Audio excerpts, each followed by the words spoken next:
Hey all my cello and bass playing friends, I wanted to talk with you today about notes on the D and A string.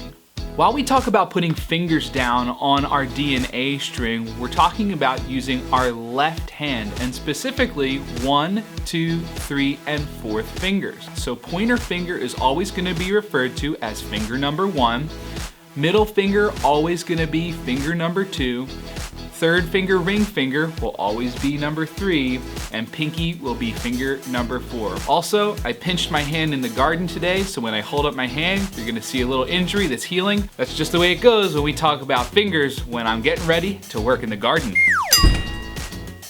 When we talk about our D and A string notes, I always like talking with beginner string players about my favorite game growing up as a kid, which was the game called Battleship. Fleet Commander Robbie Grant fires the shot that sinks his brother's destroyer.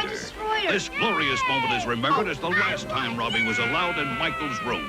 December 22nd, 1985. Playing electronic Battleship, Admiral Harold Burns Jr. programs a devastating attack. Dad says, "You sank my battleship!" And history is made.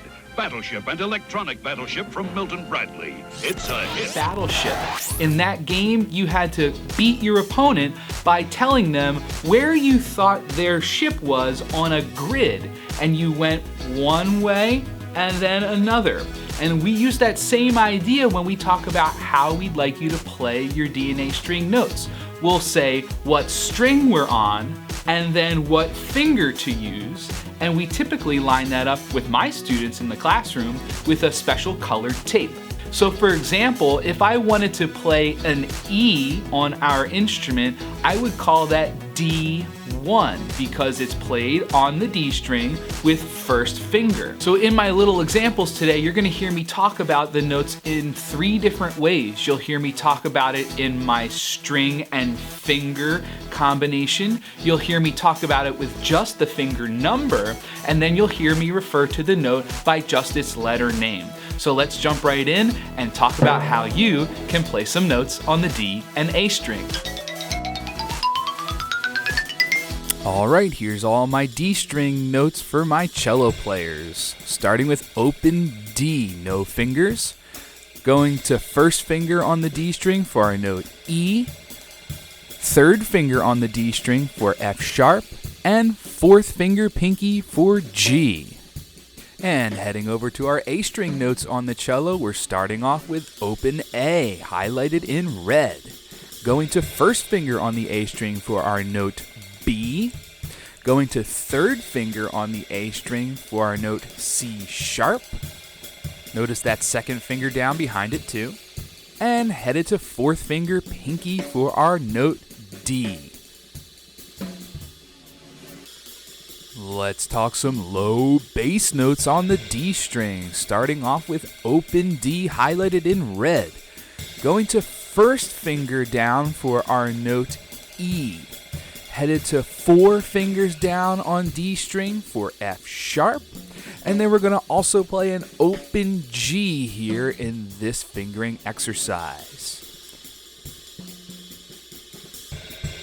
We're going to restart on open G string and also include some shifting for our C sharp and D. Here we're starting on open G, going down to first finger on G string for our note A, headed to 4 fingers down on G for our note B, shifting to third position all the way up for C sharp, second finger in third position, and followed by our high D, fourth finger in third position for that D.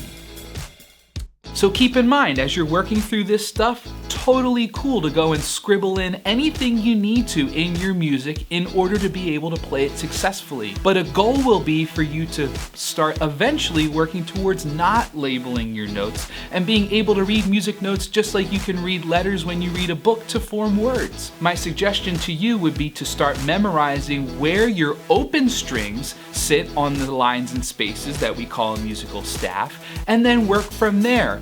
Take a week and work through memorizing just where your D string notes sit on the staff, and then go and work on memorizing your A string notes and where they live on the staff, and play some songs that exercise that. So keep this in mind as just a beginning first step, and then also start to commit to memory some of those letter names and your musical alphabet in relationship to how it sits on your instrument. So I hope this little quick video was helpful to explain where all of our notes on the D major scale live on D and A string, and I hope to see you in the next one.